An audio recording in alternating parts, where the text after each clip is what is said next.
A nombre del Movimiento Pro Costa Rica le damos la más cordial bienvenida. Este movimiento está conformado por ciudadanas y ciudadanos preocupados por el presente y el futuro de Costa Rica. Para pasar de las preocupaciones a las acciones, promueven el diálogo ciudadano. Dentro de ese diálogo ciudadano procuran que usted ejerza su derecho al voto, pero a un voto informado. De ahí que tengamos estas entrevistas con los candidatos presidenciales. Por eso nos permitimos saludar y agradecerle al señor Antonio Álvarez de Santi, candidato presidencial del Partido de Liberación Nacional, su presencia aquí. Es un gusto para mí, un honor que podamos conversar. Don Antonio, usted muy bien sabe que la familia es la base de la sociedad. Autoridades nacionales e internacionales señalan que la violencia infantil es ya una epidemia en Costa Rica. ¿Tiene algún plan que trate de aminorar esa situación en Costa Rica? Bueno, primero, por definición, nosotros buscamos la consolidación y el fortalecimiento de la familia. Soy una persona con 35 años de casado, padre de 2 hijas, abuelo de 2 nietas, y entiendo y defiendo la consolidación de la familia. Nosotros establecemos varios parámetros. Uno, la educación como una vía para que las personas crezcan entendiendo que no es la agresión ni el maltrato la regla. Segundo, la denuncia. La denuncia muy fuerte para que las personas que ven agresiones en otras casas, que conocen de agresiones en el seno de la familia, procedan a hacerlas. Y lo tercero, una respuesta muy fuerte de parte de los tribunales de justicia y del Patronato Nacional de la Infancia, defendiendo a las víctimas y promoviendo que se establezcan las acciones legales correspondientes. Por otra parte, especialistas en seguridad señalan esto. Las autoridades de seguridad de Costa Rica justifican el crecimiento de la violencia en el país por la presencia de crimen organizado y narcotráfico. Sin embargo, los países de la región de Centroamérica, incluidos los del Triángulo del Norte, han venido disminuyendo sus tasas de delitos, especialmente las tasas de homicidios. Dicen, ¿cómo explica usted que otros progresen y nosotros no lo hagamos sufriendo todos los problemas de crimen organizado y narcotráfico? El tema de lo que el crimen organizado y el narcotráfico sí ha disparado en términos de los delitos es el sicariato, en donde la mayoría de los homicidios que estamos teniendo en el país, que ya raya en un margen alarmante, es producto de ajustes de cuentas, tumbonazos, peleas de territorios. Sí creo que ese específicamente, el tema de los homicidios pagados por sicariato, sí ha aumentado como producto de la violencia del crimen organizado. ¿Qué está pasando en otros países? Bueno, no podría decir realmente cuál es la relación que hay en otros países con el tema de homicidios, pero sí creo que Costa Rica tiene que ser más drástico y por eso yo he promovido la ley de la extinción de dominio para que este no sea un paraíso, para que venga aquí el narcotráfico y el crimen organizado y los lavadores de dólares a establecerse en el país. En relación con este tema, dice, entre el año 2010 y 2014 los homicidios bajaron en un 33%, pasando de una tasa de 12 por 100.000 habitantes a 8 por 100.000 habitantes. Señalan los especialistas que en este gobierno se volvieron a situaciones muy dramáticas que han aumentado. ¿Qué medidas tomará para devolver a Costa Rica los índices anteriores o más bajos aún? Bueno, creo que fue exitosa doña Laura como presidenta bajando los niveles de homicidios en el país. Creo, para mí, y repito, lo más importante ahora es incluir la ley de extinción de dominio que permite quitarle al crimen organizado, a los corruptos, también al narcotráfico, a los lavadores de dólares, los bienes materiales. Si estos grupos saben que en Costa Rica pueden perder sus casas de lujo, sus negocios, sus carros último modelo, no van a venir a Costa Rica, van a irse a otro país. Si su vecino pone rejas y pone alarma y usted no pone, el ladrón se mete en su casa y no en la de su vecino. Por eso Costa Rica tiene que blindarse y la ley de extinción de dominio es una excelente oportunidad. Sin caer en lo que llaman xenofobia ni estereotipos, algunos consideran que son los extranjeros los que están generando algunas situaciones de violencia en Costa Rica. ¿Tiene usted algún cambio para la política migratoria? Sí, creo que es una excusa, ¿verdad? Porque estamos hablando de que es cierto que ha habido que hay migración, etcétera, pero hay costarricenses participando en el tema del crimen organizado, en el sicariato y en el narcotráfico, y es por eso que nosotros tenemos que combatirlos. Claro que están llegando las mafias, pero la participación de grupos costarricenses se está dando, por eso requiere una respuesta muy fuerte. En materia del Estado, en materia migratoria sí creo en los controles, sí creo en una mejor relación con las policías internacionales, la utilización de todas las bases de datos y el acceso en tiempo real a las bases de datos de otros países para que podamos rechazar a mucha gente en frontera.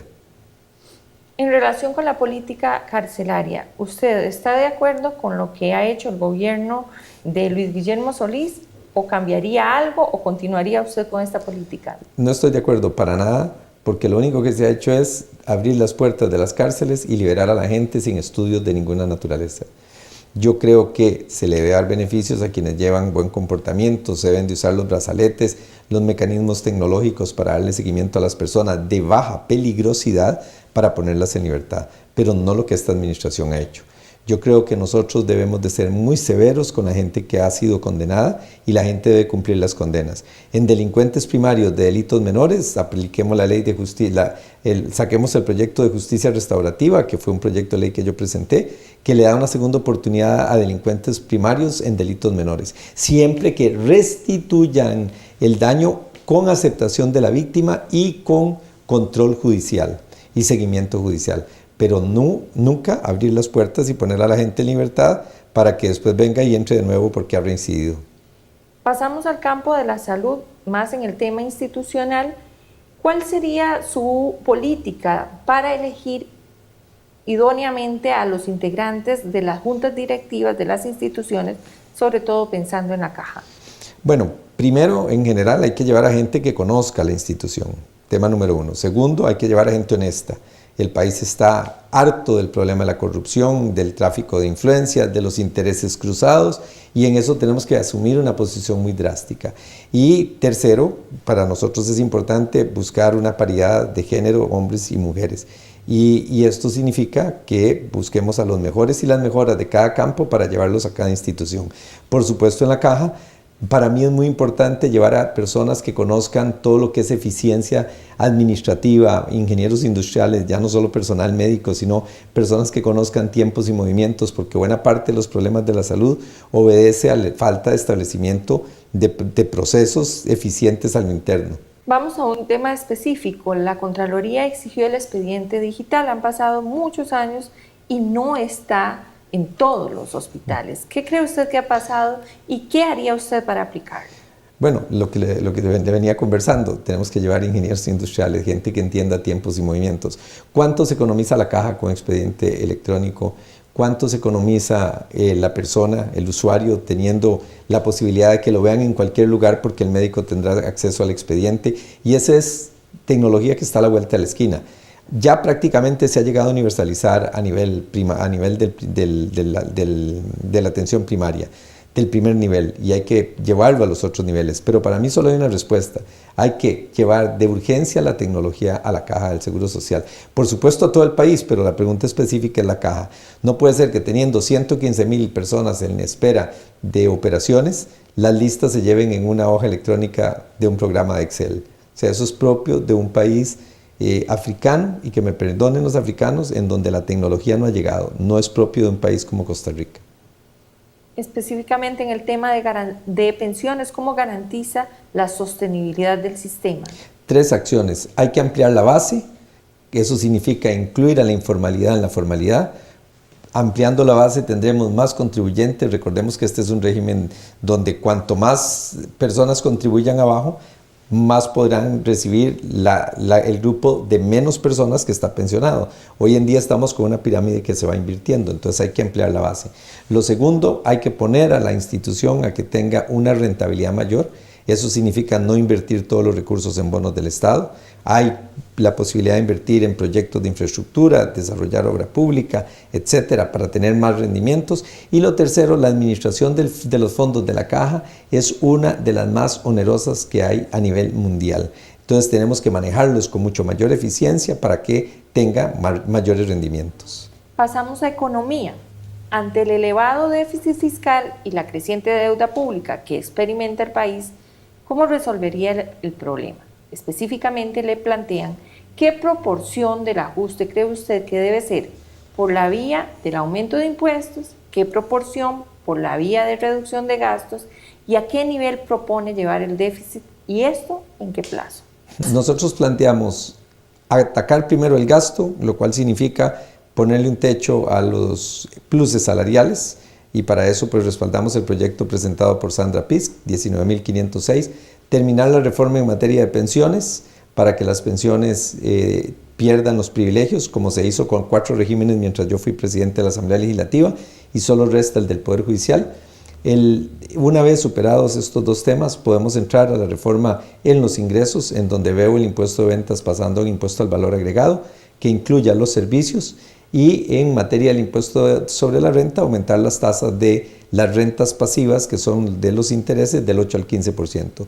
Creo que hay que poner también una regla fiscal para que no se repita esta situación en el futuro y que lo que debemos de lograr, por otro lado, es un mayor crecimiento de la economía para que la deuda sea un porcentaje menor del PIB de lo que es hoy en día y en donde el déficit se vaya cerrando. Vamos a un déficit del 6%.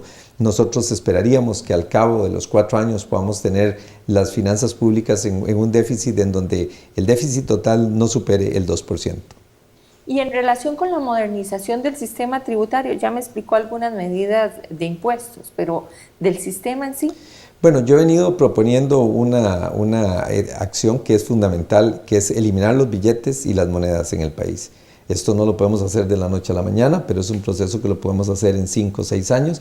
Si eliminamos los billetes y las monedas y todas las transacciones en el país son electrónicas, vamos a tener el seguimiento de todos los movimientos de dinero y podremos cobrar mejor los impuestos. Lograremos que la informalidad entre a la formalidad, que se pague entonces los impuestos por parte de la informalidad y algo muy importante, vamos a parar la corrupción, porque ya entonces los pagos a los corruptos tendrían que hacerse por medios también electrónicos que son fácilmente detectables.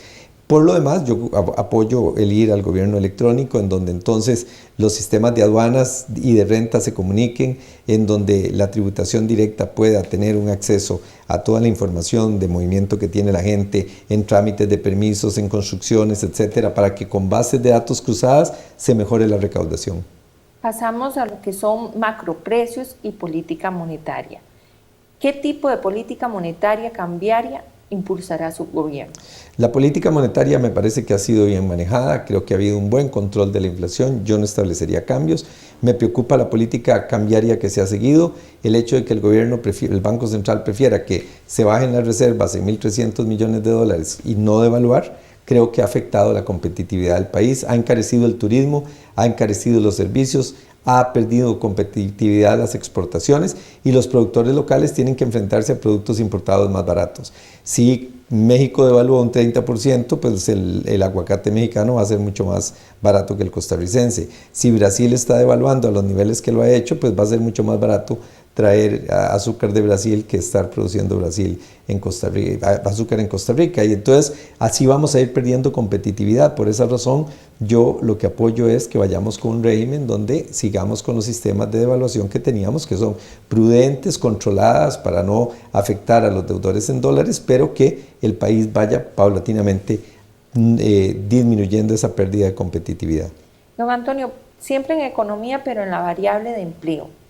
A veces se hacen ideas y se repiten, se prefijan, ¿verdad? Y quedan como la verdad absoluta. Señalan un divorcio entre lo que está produciendo la academia y lo que necesita la empresa. ¿Usted ve realmente ese divorcio?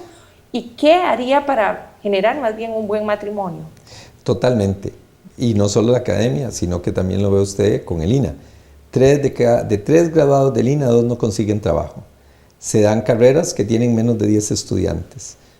Eso quiere decir que el INA no está cumpliendo con la producción o capacitación de personas en las áreas que la ocupa el sector productivo. Y en las universidades yo creo que existe una demanda de personas en el campo de las ingenierías, matemáticas y tecnología del orden de los 6.000 a los 8.000 puestos de trabajo. Entonces hay que lograr que también las universidades promuevan más gente en este tipo de carreras y además la participación de las mujeres en estas carreras que es minoritaria.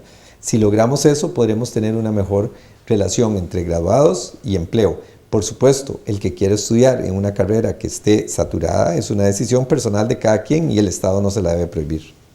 ¿Puede llegar el país a ser bilingüe y en qué plazo? Bueno, el país no es que puede, es que debe llegar a ser bilingüe. Y si estamos dando inglés en las escuelas y en los colegios, deberían de terminar la secundaria siendo bilingües y no lo estamos logrando. Los cambios en esta materia toman por lo general una década para que podamos lograr aprovechar desde la primaria hasta la secundaria, pero debemos de tener un país donde cada niño o joven que termine la secundaria domine al menos 2 idiomas.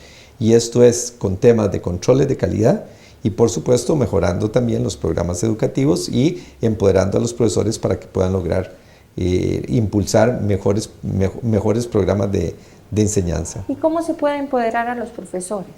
Para mí, primero hay que quitarles los trámites burocráticos. Yo llego a las escuelas y colegios y los profesores tienen que andar llenando papeles. Parecen administrativos y no docentes. El educador lo que sabe hacer es dar lecciones. No hay que ponerlo a que se convierta en un burócrata, llenando papeles que después ni se leen en San José. Lo segundo, hay que darles el nivel profesional que tienen. No es digno ver a los educadores haciendo filas en la calle para que les den una plaza cada vez que va a iniciar el curso lectivo, cuando ya existe todo lo que es el internet y el gobierno electrónico que puede facilitar estos procesos, facilitando los cambios de los profesores. Usted encuentra profesoras de San Carlos que dan clases en Guanacaste y de Guanacaste que dan clases en San Carlos. Entonces hay que establecer los traslados.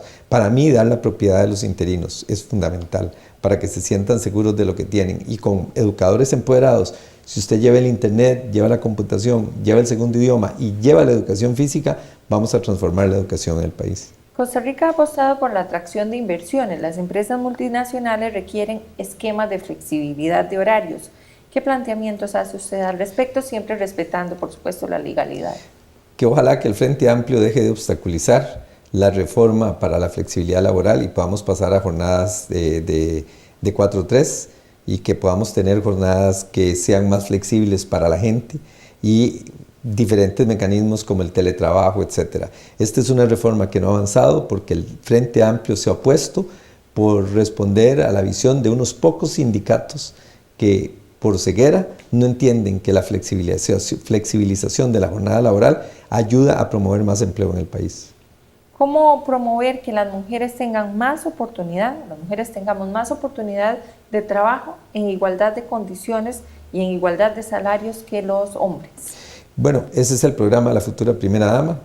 Nuria ha llevado a lo largo de su vida programas de empoderamiento de las mujeres y de defensa de las desigualdades, de eliminación de las desigualdades. La salarial, una muy importante. Nuria me ha explicado que si seguimos al paso que vamos, duraremos 80 años en alcanzar esa meta. Entonces tenemos que aligerar el paso para que las mujeres reciban la misma remuneración, para que cerremos esa desigualdad. Y una muy importante, usted vea, por ejemplo, el Poder Judicial, jueces en primera instancia y funcionarios profesionales de primera instancia, hay más mujeres que hombres. Váyase a las magistraturas, la diferencia es abismal a favor de los hombres. Entonces el empoderamiento tiene que ser logrando que ascensos, participaciones, etcétera, promuevan a las mujeres. Pasamos a infraestructura. ¿Cuál es su proyecto estrella para mitigar el embotellamiento en la GAM? Para mí el tren rápido de pasajeros que va de Paraíso a Ciruelas debe ser la prioridad número 1 del gobierno. No es posible que hace 200 años se pudiera hacer un tren y hoy no se pueda tener un tren moderno en Costa Rica. Para mí es urgente, eso le va a dar mucha movilidad al país, con un tren rápido, con un tren limpio, con un tren seguro y además con un tren puntual.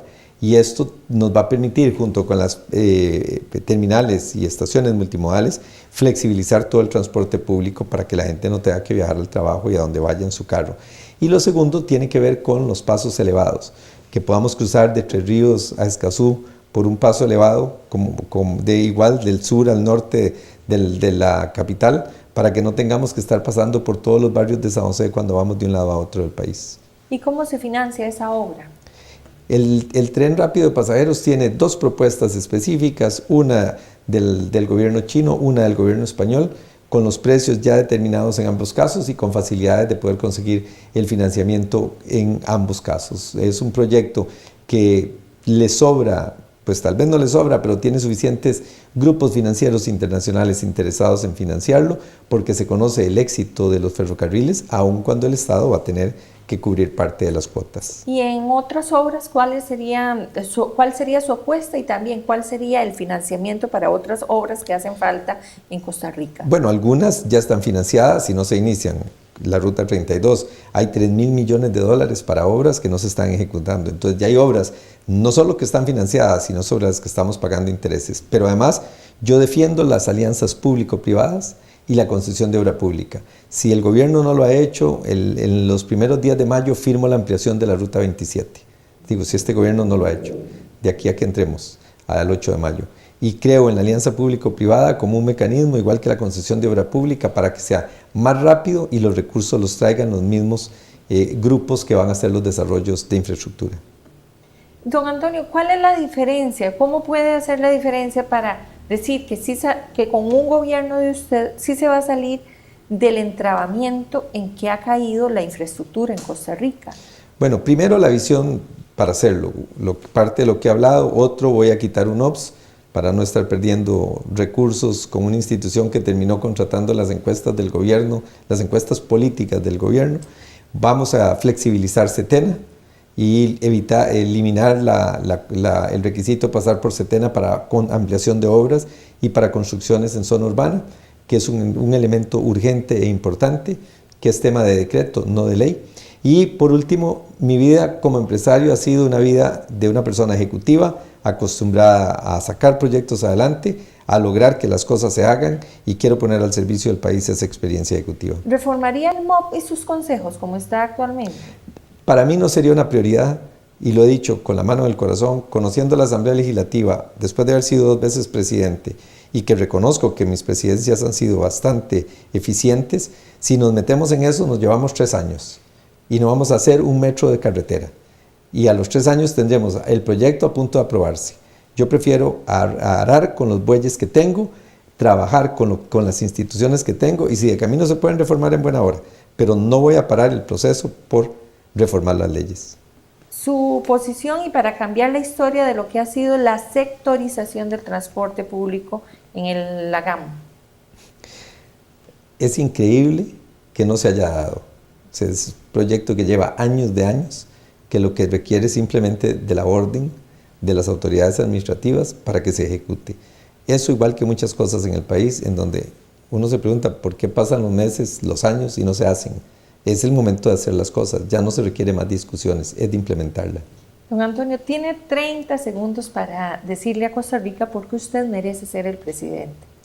Llevamos muchos años hablando, llevamos muchos años haciendo diagnósticos, llegó el momento de que hagamos las cosas. Mi vida como empresario ha sido hacer proyectos. Soy una persona ejecutiva, acostumbrada a eliminar obstáculos y sacar proyectos adelante. Además, mi experiencia política lo demuestra, que soy una persona con una capacidad para generar arreglos políticos y con una autoridad de respeto para poner de acuerdo a los grupos políticos, como lo hice en la Asamblea Legislativa el último año en que fui presidente. Por eso quiero poner al servicio del país mi experiencia en lo público y en lo privado, y además una hoja de vida limpia en donde nunca se me han atribuido hechos de corrupción, y este país necesita que llegue a gobernar gente honesta. Le agradecemos mucho a nombre del Movimiento Pro Costa Rica su tiempo aquí. Y a usted le invitamos para que nos siga Movimiento Pro Costa Rica en Facebook.